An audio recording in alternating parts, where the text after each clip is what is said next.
Imagine it's past midnight. You're exhausted, driving down a dark road, and the only sound is the hum of your engine. Then, from the back seat, you feel eyes drilling into the back of your skull.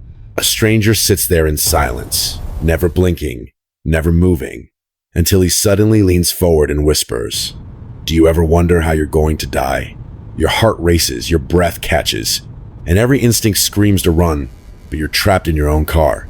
The world outside is nothing but empty streets, abandoned houses, and shadows that seem to move on their own. Tonight, we're diving into true Uber horror stories encounters so disturbing that once you hear them, you'll never look at a rideshare the same way again. These are not ghost tales, not urban legends, but real moments where everyday people came face to face with darkness hiding in plain sight. Welcome to The Price Paid, the channel where real nightmares unfold and survival is never guaranteed. If you're brave enough to keep watching, make sure you subscribe, because the next ride could be your last. It was the fall of 2020, a year when everything felt like it was falling apart. The pandemic had stripped away jobs, routines, and any sense of normalcy. For me, it meant losing the steady retail work I had relied on for years. With bills piling up and options running thin, I turned to Uber driving. It wasn't glamorous, but it was quick money, and in desperate times, that was enough. Most nights were uneventful, drunk passengers too loud to ignore, awkward conversations with strangers I would never see again, long stretches of silence broken only by the GPS voice. But every so often, a night comes along that burns itself into your memory, a night you wish you could erase but never will. For me, it was one Friday in October, just after midnight, when I picked up a passenger named Derek. The ping came as soon as I had dropped someone off near a hotel at the edge of town. 6 minutes away, a simple pickup outside a bowling alley. I drove over, expecting nothing out of the ordinary. The parking lot was dimly lit, half the bulbs blown, the alley closed and silent. No cars, no peep except one. A tall man, maybe 6'2", stood under a flickering light. Gray hoodie, jeans, hands in his pockets, his face tilted toward the ground as if studying his shoes. As I rolled up, he looked at me but didn't wave or gesture, just stared. I lowered the window. "You Derek?" I asked. Slowly, without a word, he nodded and slid into the back seat, choosing the spot directly behind me instead of the other side. His movements were deliberate, controlled, almost too calm. The app showed a residential address 20 minutes away. "That the right place?" I asked. He confirmed in a voice that felt flat, drained of all emotion. Not drunk, not high, just empty. I brushed it off and began driving. For the next 5 or 6 minutes, he didn't say a word. I kept sneaking glances into the mirror, and each time I did, I caught him staring not at his phone, not out the window, but directly at the back of my head. Eyes locked, unblinking. The silence grew heavier with every mile. Trying to ease the tension, I asked how his night was going. His reply was slow, almost reluctant. "Just needed to get out of there." "Out of where?" I asked. He paused. "Doesn't matter." I didn't push. Something about his tone told me I wouldn't want to know the answer. 15 minutes into the ride, the scenery shifted. Streetlights disappeared. Trees crowded the road. Houses grew scarce, their yards unkempt and shadowy. The GPS led me toward the edge of town, and as we neared the destination, Derek leaned forward. "Actually," he said, pointing toward a house with peeling paint and an overgrown lawn. "Pull into that driveway." The house was dark. No lights inside or out. No car in the driveway. It looked abandoned. My grip on the wheel tightened. "This your place?" "Just pull in." I hesitated but turned anyway. Stopping near the front, he didn't move. I looked back. "Everything all right?"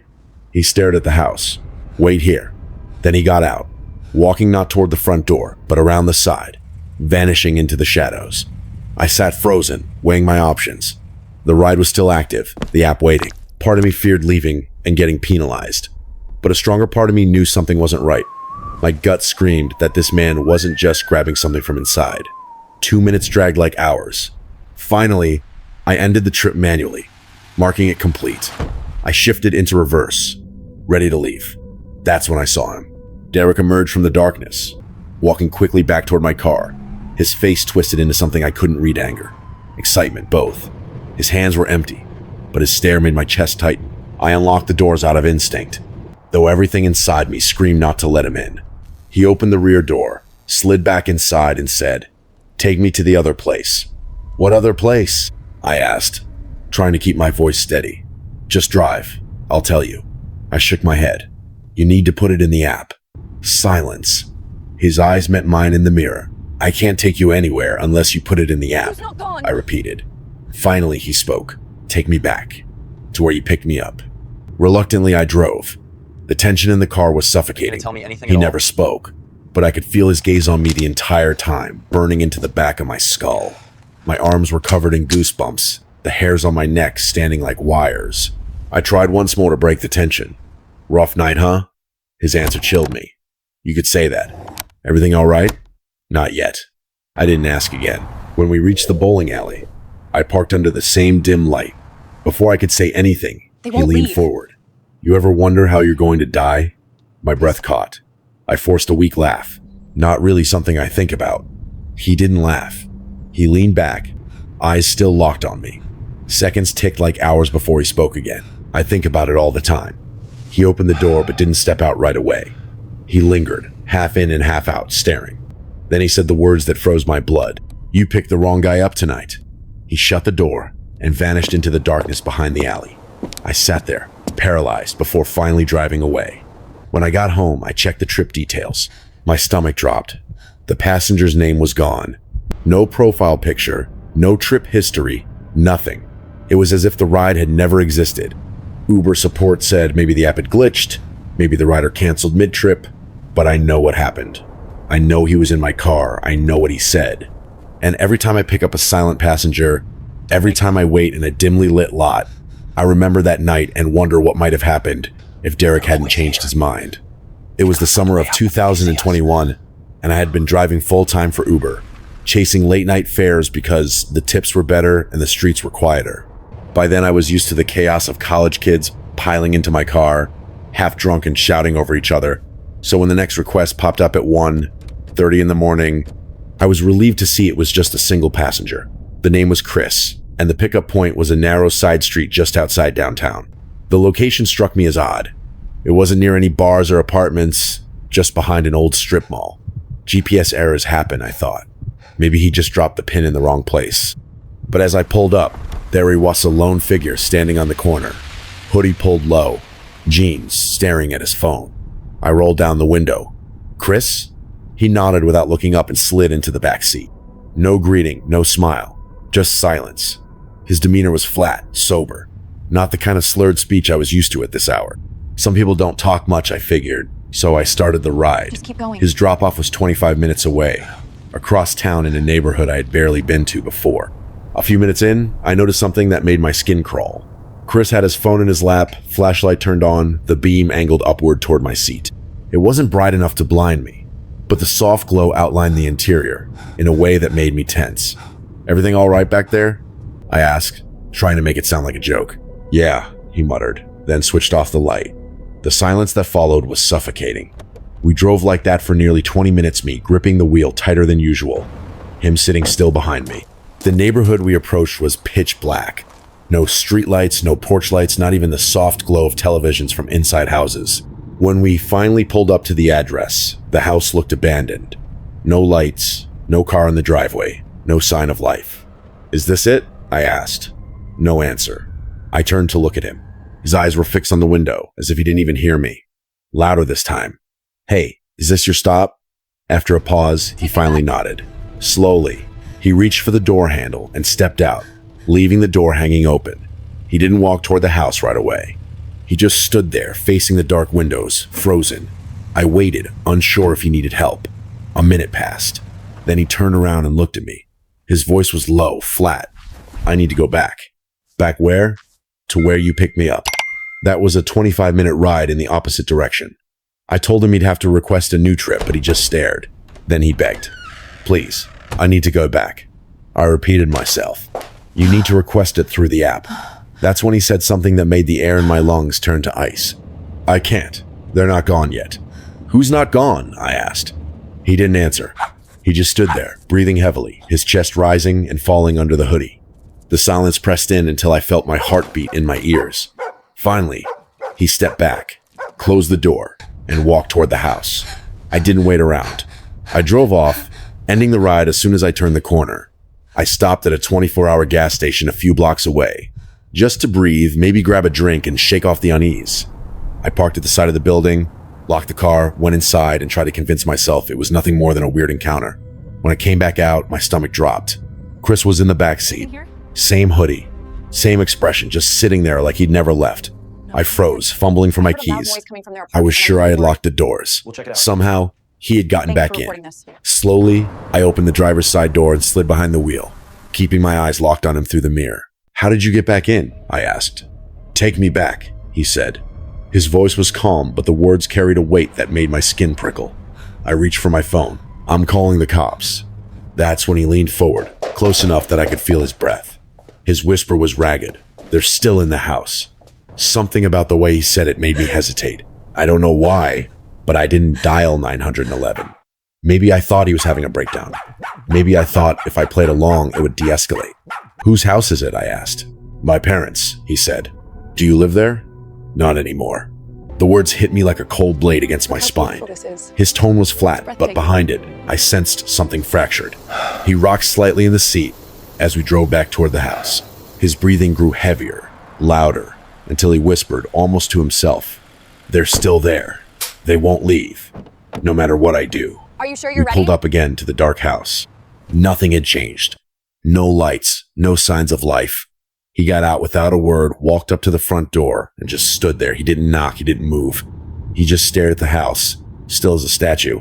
I waited 30 seconds, maybe less, then pulled away. This time I made sure the doors were locked. 3 blocks later, I parked under a streetlight and sat in silence, my hands shaking against the wheel. I thought about calling the police, but what could I say? A man got in my car twice, said strange things about people in the house, and left. Technically, no crime had been committed, but I couldn't shake the feeling. His words echoed in my mind. "They're still there. They won't leave." The next day, I reported the ride to Uber. Looking back, I regret not calling the authorities. Maybe he was unstable, maybe dangerous. Maybe someone in that house needed help. I'll never know. What I do know is that every time I pass a dark neighborhood, every time I hear silence pressing in too tight, I think of Chris.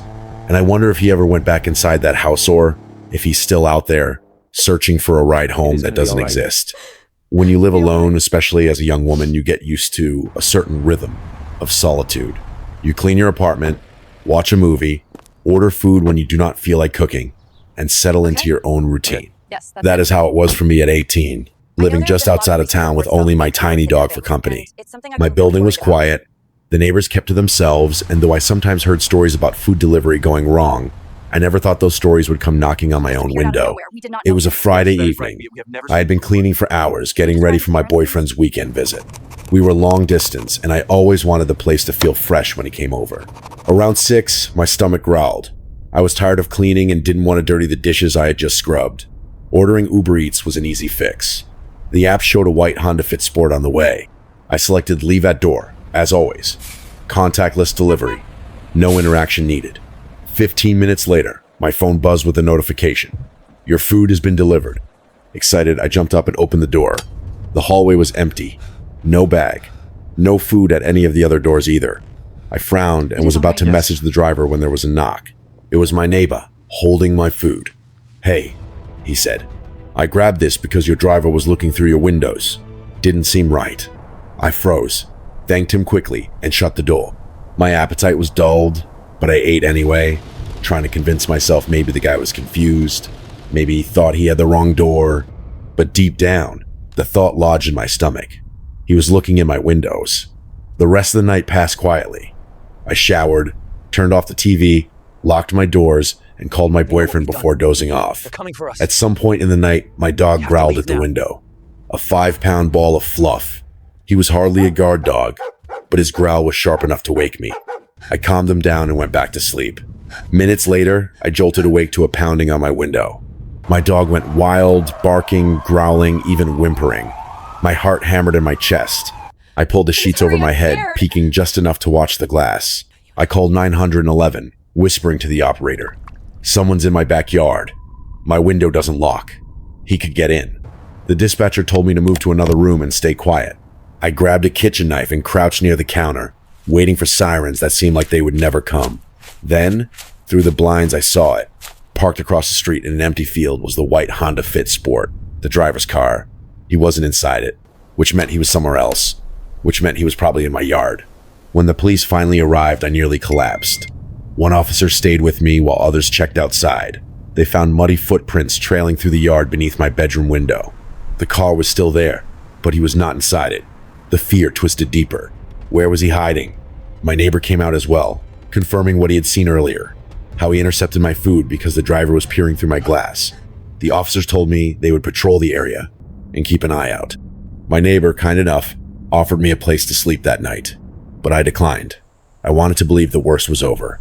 Hours later, just after 2 a.m, another knock rattled my door. This time, it was the police. They had stayed nearby, watching, and the man had come back. They caught him walking toward my door again. He was arrested on the spot. Relief flooded me, but it didn't wash away the dread. The thought that he had been outside my window, circling my apartment, maybe waiting for me to fall deeper asleep. The knowledge that if my dog had not growled, if my neighbor had not intervened, things could have ended very differently. I could not sleep after that. I kept staring at the window, listening for footsteps in the mud, half expecting to see his shadow again. The police told me I was safe now, but safety felt like a fragile illusion. I never used Uber Eats again when I was alone. Some conveniences are not worth the price of the fear that lingers long after the lights are off. I was 26 at the time, visiting Washington, D.C. to see my fiancée graduate from basic training. We had carved out a week together before her family arrived, a short window where it would just be the two of us exploring the city. For me, it was a chance to finally see the monuments I had only read about. The Lincoln Memorial, the Washington Monument, the Capitol, the White House. We spent hours walking, taking photos, marveling at the history. By the end of the day, though, my body ached, and all I wanted was a ride back to the hotel. Sarah ordered an Uber on her phone while I sat under a patch of shade, exhausted but content. 10 minutes later, a gray minivan pulled up beside the curb. It wasn't parked legally, but it slowed and stopped right where we stood. Sarah leaned down, opened the door, and asked, "Uber for Sarah?" The driver gave a small nod, silent. No words. That should have been the first red flag. He hadn't confirmed her name, hadn't said anything at all, but we stepped inside anyway. Sarah slid in first, and I followed, shutting the door behind me. The car smelled faintly of cigarettes, the interior worn, the driver's face blank. He didn't greet us, he didn't even glance back, he just started driving.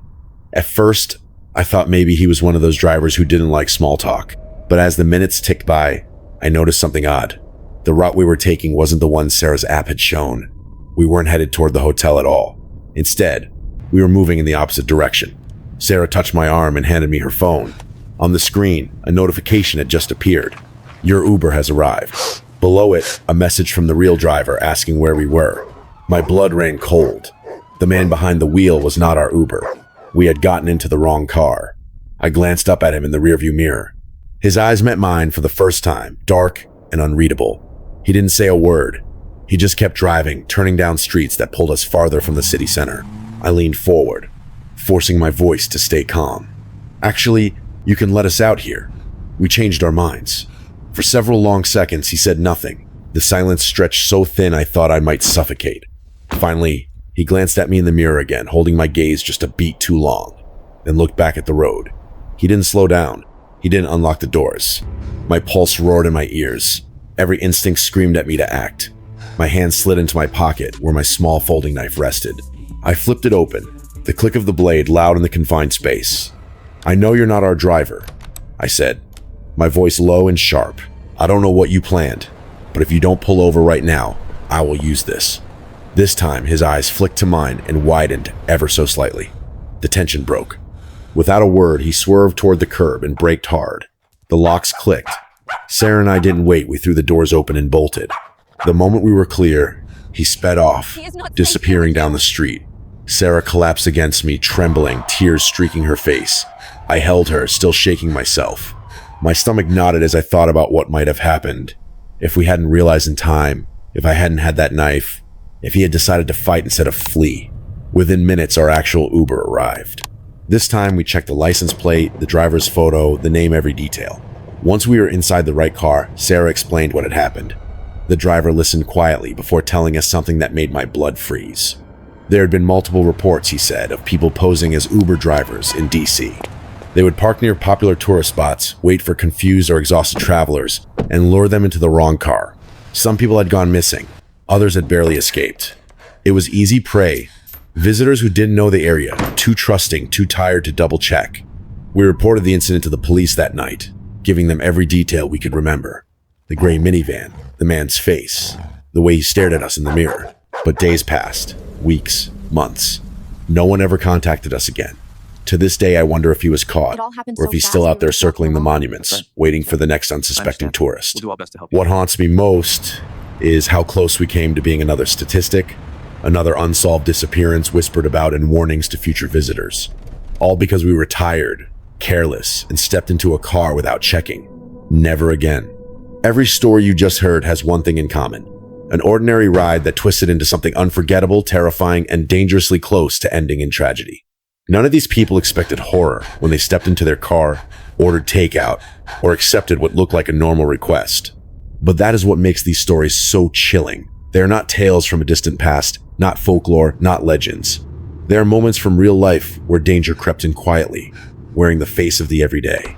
The Uber driver in 2020 thought he was just picking up another late-night passenger. Instead, he found himself face to face with a stranger who whispered about death, demanded detours to abandoned houses, and left behind a ride record that mysteriously disappeared. What if the man had not walked away? What if he had decided that the driver really had picked up the wrong person? In 2021, another driver picked up Chris, a silent passenger who spoke of them still being in the house. He slipped into the car twice, as if reality itself had bent. Was it mental illness, a ghost of his past, or something darker? The truth may never be known, but the fear remains.